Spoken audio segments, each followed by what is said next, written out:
Hello everyone, मेरा नाम है प्रद्युमन कुमार और इस बार की यूपीएससी सीएससी परीक्षा 2023 में मेरा रैंक आया है 941।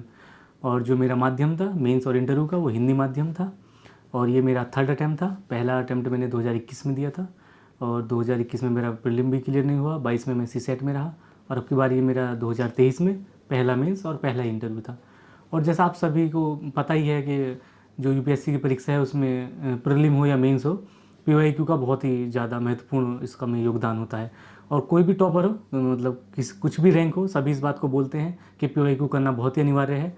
और 2021 में भी हालांकि मैंने पीवाईक्यूज़ किए थे, पर मुझे लगता है उस समय मेरा जो ढंग था शायद पीवाईक्यूज़ करने का वो शायद उतना बेहतर नहीं रहा था। तो मैं तब मुझे लगा कि शायद इसमें थोड़ा सुधार करने की आवश्यकता है। तो 2021 में ही हमारी एक टॉपर थी, सेकंड टॉपर जागृति अवस्थी मैम थी। तो कुछ समय बाद मैंने देखा कि उनकी एक पीवाईक्यूज़ की बुक है जो उन्होंने हाल फिलहाल में निकाली है अपडेटेड नोट्स के साथ। उसमें उन्होंने क्या किया था कि सिलसिलेवार करके जैसे सब्जेक्ट वाइज करके पीवाईक्यूज़ दिए हुए थे। तो उसमें मुझे लगता है कि मेरा बहुत बड़ा योगदान रहा था मेरी तैयारी के दौरान। और अगर मैं सेकंड अटैम्प्ट की बात करूँ तो उसमें मेरे जीएस में अच्छे खासे मार्क्स रहे थे, 105 मार्क्स। सीसेट में मैं रहा था क्योंकि मैंने सीसेट के पीवाईक्यूज़ नहीं देखे थे मैम की बुक्स के।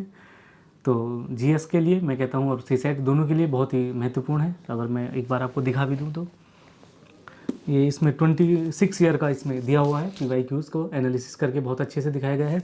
और इसकी खास बात यह है कि इसमें सब्जेक्ट वाइज चीज़ों को दिया गया है, जैसे कि सीसेट हो या जीएस के पेपर हो, उसमें जैसे पॉलिटी के कितने क्वेश्चन आए हैं, कौन से ईयर में आए हैं, उनका है। और मुझे लगता है इसमें उसका बहुत बड़ा योगदान रहा है। तो अगर आप भी तैयारी कर रहे हैं तो मुझे लगता है ये पढ़ना बहुत अनिवार्य है। और जैसे कि आप ये शुरुआती समय में भी पढ़ सकते हैं, जैसे आप तैयारी भी आपने स्टार्ट की है तो उस समय जैसे आपने कोई सब्जेक्ट कंप्लीट किया है, मान लीजिए पॉलिटी आपने कंप्लीट किया, तो साथ ही इसको बुक्स को उठाइए। इसमें जो पॉलिटी के मैम ने समझाया हुआ है अच्छे से एनालिसिस करके, तो वो आप साथ साथ देखते रहिए सब्जेक्ट वाइज करके। और ये डेफिनेटली मैं कह सकता हूँ कि बहुत ही ज़्यादा आपकी जो तैयारी है ये बहुत ज़्यादा प्रभावशाली रहेगी इसमें और इसका बहुत बड़ा योगदान रहेगा। धन्यवाद।